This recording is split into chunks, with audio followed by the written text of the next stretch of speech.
Bonjour Gonel Bulto. Bonjour. Voilà, donc tu as écrit donc une nouvelle qui a été sélectionnée pour Tomber les voiles. Alors comment s'appelle ta nouvelle? Ma nouvelle s'appelle La déchirure Kostrovitsky. Et tu peux nous parler un petit peu de cette nouvelle, quelle est sa thématique, voilà, qu'est-ce que tu as envie de dire sur cette nouvelle à un auditeur, à un lecteur qui ne l'a pas encore lu? Oui, alors ma nouvelle elle se passe dans un cadre un petit peu steampunk. Alors le steampunk, je rappelle, c'est un monde qui est régi par la vapeur. Et ça reste le cadre. J'ai choisi ça parce que l'esthétique me plaisait. Ensuite, ça m'a plu de créer un personnage à double sens. Ce personnage s'appelle Kostrovitsky et on découvre au cours de la nouvelle que c'est quelqu'un d'autre en réalité.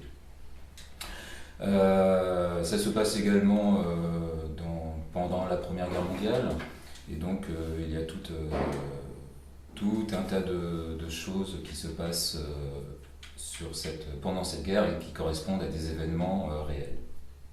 D'accord, donc tu es parti d'un personnage en fait qui est connu donc, oui. dans cette époque. Un personnage connu dans le monde contemporain, un personnage dont je ne dévoilerai pas le nom, sinon ce sera un petit peu spoiler la nouvelle. Oui, bien sûr, oui. Donc nous on le sait, mais vous ne le savez ça. pas. Voilà. Et comment t'es venue en fait l'idée de participer à l'appel à texte? Comment tu en as eu connaissance et quelles ont été tes premières impressions lorsque tu as découvert la thématique? Les premières pistes que tu as suivies. Oui, alors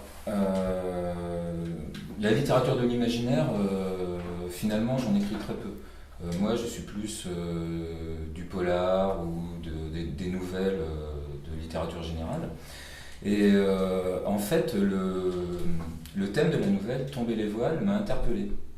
Alors peut-être ce E accent aigu à la fin de Tomber qui créait une espèce de dichotomie en fait entre le participe passé et puis le nom des C'est une voiles. ouverture de champ en fait. C'est une ouverture tout de le champ.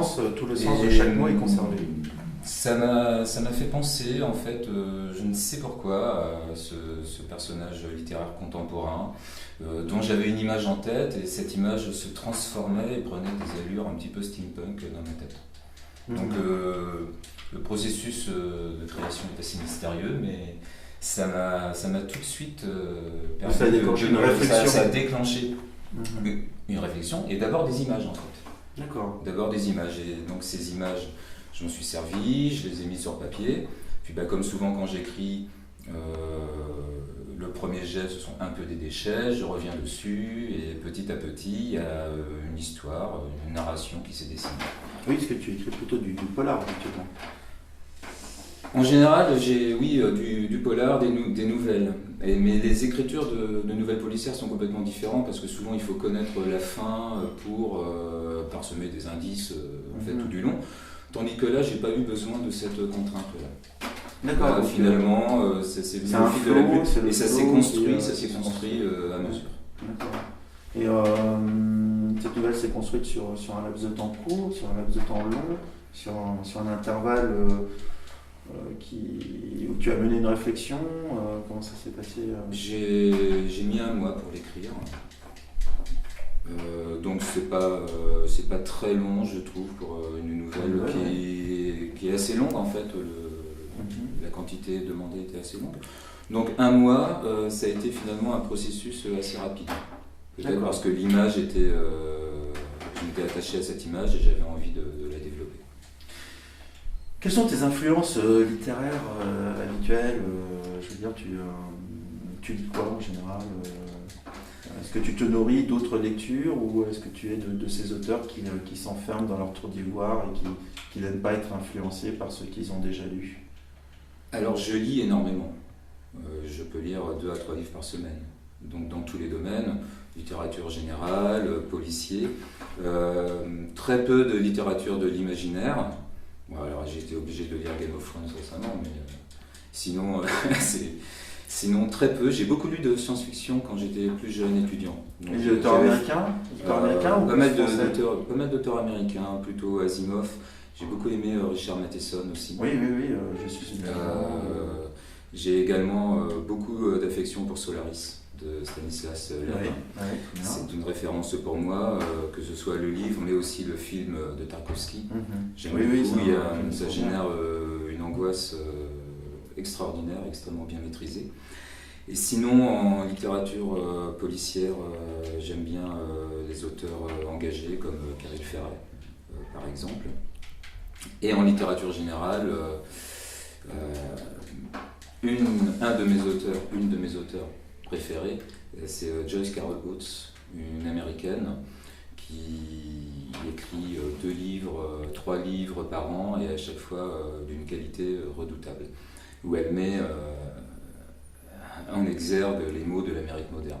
En fait. Oui, d'accord. Ouais. Donc, voilà ce qui m'intéresse. Donc, tu t'interroges beaucoup sur le rapport que tu entretiens avec justement le monde. Oui. Ça, dans mes écrits, la société a une grande influence sur le comportement des personnages. Et ça a du sens. Et mes personnages sont souvent oppressés par cette société. Ce sont des produits, tu penses, de la société ? Des produits de la société. Alors disons par exemple dans la nouvelle sur Kostrovitsky, la déchirure Kostrovitsky, le fait que ce soit dans un univers steampunk, c'est pas anodin, parce que dans ce genre d'univers-là, souvent la société est extrêmement cloisonnée. C'est-à-dire quand on fait partie des couches populaires, on reste dans les couches populaires. Alors, on n'a aucune chance de s'en tirer. Ça fait penser un peu au système des castes. Ça fait penser au système des castes. Oui. Donc il y a une pression sociale qui fait que les gens restent à leur place et n'ont pas beaucoup de chances d'évoluer. Oui, la pression, c'est la vapeur. Entre autres, la pression vapeur. Donc, et donc ça, ce sont des sujets qui m'interpellent et qui font écho à certaines situations contemporaines. En fait. Donc ce cadre-là, steampunk, permet aussi de parler de choses moderne, contemporaine. Donc toi, l'écriture doit amener justement l'écrivain à livrer, à ses lecteurs justement son rapport au monde par rapport, aux visibilités. Oui. Aux visibilités qui finalement peuvent échapper à certains, à les éveiller peut-être quelque part à ce réel. Oui, complètement. Comme le cadre social, le cadre de la société est important, c'est montrer au lecteur la puissance de ce cadre, la puissance de sa condition, peut-être la perversité de ce cadre, l'influence qu'il a sur les esprits, et peut-être mettre une lueur d'espoir en disant qu'on peut se libérer de ce cadre, ou au moins en être conscient, sans l'affranchir, et le comprendre, sans l'affranchir. De comprendre en fait les conditions de température, de pression qui amènent l'être humain à devenir le propre sujet de son expérience. C'est une belle métaphore steampunk. Merci. Et si tu gagnes le prix mi-saison, quel est ton projet ? Quel projet tu vas mener dans cet univers steampunk ? Tu vas t'orienter vers un roman, vers un recueil de nouvelles ? Qu'est-ce que tu comptes faire en fait finalement ? Quel est ce projet ? Si je gagne le prix 1000 saisons, l'idée c'est de faire un roman. Donc ce roman reprendra quelques personnages de la nouvelle, mais en abordant de manière plus importante les différentes couches de la société. Donc il y aura beaucoup plus de travail et de narration à propos de personnages le titre est issus d'ouvriers métallurgiques en fait. Alors le titre est très parlant, la déchirure, c'est-à-dire qu'on a l'impression que pour justement aller explorer cette société, il faut vraiment en déchirer la trame pour en comprendre justement tous les tabous, tous les interdits finalement qui amènent en fait l'individu, qui amènent le processus d'individualisation et qui finalement n'est qu'une prison avec des barreaux dorés. Dévoiler la réalité, c'est vrai, demande un certain effort et peut être il faut fendre, douloureux. Il faut fendre en fait, oui, c'est il y a une espèce de douleur. Il faut fendre en fait. Fendre et ça ne se fait pas tout seul. Donc il faut déchirer quelque part. Il y a une certaine déchirer en fait cette bulle en fait qui nous enferme et qui nous maintient dans un train-train. Oui, dans un train-train, oui, en parlant de vapeur. Ouais, et donc, et tu penses quoi que pour toi, le progrès humain, c'est quoi Est-ce que c'est un progrès technologique? Est-ce qu'encore la technologie peut amener, parce qu'on parle de ce début de l'industrialisation avec la vapeur, est-ce que tu penses encore aujourd'hui que le progrès technologique peut apporter justement ce progrès humain tel qu'à l'époque on le pensait avec l'invention de la vapeur? Théoriquement, le progrès scientifique et technologique doit être lié à une utopie, en fait, au bien-être humain. L'utopie est-elle encore possible? Il suffit d'y croire, peut-être. Alors, l'utopie est-elle encore possible? Alors, je sais que nous, au Grimoire, on lutte contre les croyances, hein, justement. Hein. On pense qu'il vaut mieux avoir la foi que de croire. Je sais pas trop quoi répondre à ça, en fait. Ouais, c'est un peu un piège. Hein. Oui, bah ouais. Toute croyance est un piège et lorsqu'on veut s'en sortir, on se dit tiens, il faut avoir la foi. Avoir la foi en l'utopie. Avoir la foi dans le renversement du monde, voilà. Peut-être. Alors, tu préfères croire en l'homme plutôt qu'en Dieu, peut-être. Complètement. L'idée de Dieu a complètement disparu de mes schémas. Mmh. Et pourtant, ces schémas, on les retrouve continuellement. Hein, je veux dire, c'est ces schémas d'obscurantisme qui gagnent en ce moment l'opinion, hein, à travers la consommation, à travers la religion. Qu'est-ce que tu en penses, toi, Gwenaël?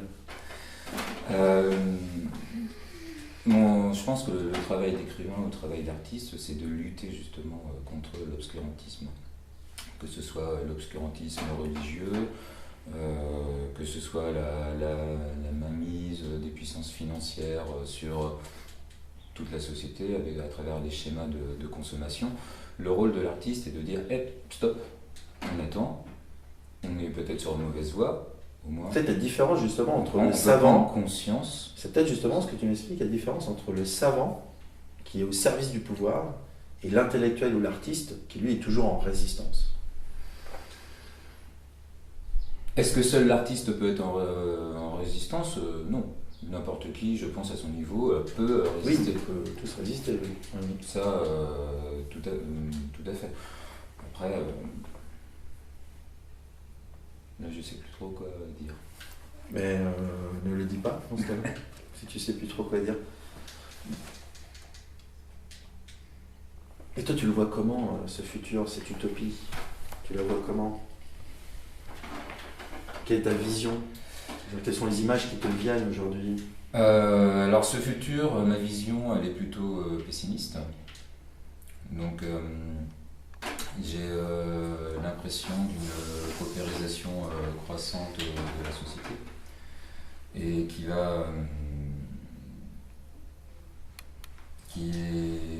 qui est contrôlée en fait par des politiques où on met en exergue l'individualisme des individus, en négligeant complètement tout ce qui est solidarité, équité, etc. C'est-à-dire dans leur case, on leur accorde une liberté finalement qui leur fait mieux accepter leur propre chaîne. On leur donne des libertés qui leur font accepter ses propres chaînes, donc des espèces de fenêtres ouvertes. Oui, exactement, sous couvert de liberté, parce que c'est bien ça. On restreint les droits des individus en fait. Donc on le voit avec certains services de taxi où les gens sont soi-disant des travailleurs indépendants et qui en fait sont des sous-travailleurs. Finalement, les sous-travailleurs sont finalement exploités. Et tout ça en leur disant vous êtes travailleur, vous êtes auto-entrepreneur, vous êtes indépendant, vous êtes libre. Et en fait non. Et ça, c'est la perversion. C'est la perversion de la société.